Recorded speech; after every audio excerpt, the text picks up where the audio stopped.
أغرب لاعب في التاريخ يدخن بين شوطي المباراة جوزيبي مياتزا، ورغم فنياته وأهدافه الكثيرة إلا أنه مصنف كاللاعب الأكثر غرابة في تصرفاته عبر تاريخ كرة القدم.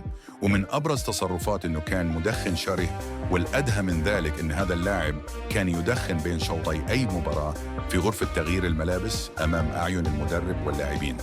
بالإضافة إلى أنه كان لا يتدرب إلا مرة واحدة في الأسبوع مع ناديه الإنتر ميلان الإيطالي.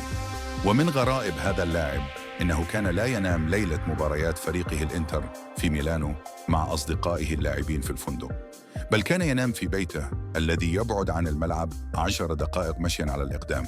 أما أغرب قصة حصلت لهذا اللاعب إنه هو في إحدى ديربيات الغضب بين الميلان والإنتر استيقظ جيوزيبي مياتزا قبل بداية الدرب الرهيب ب3 دقائق، ولبس مباشرة لباس ناديه وذهب سيرا على الأقدام.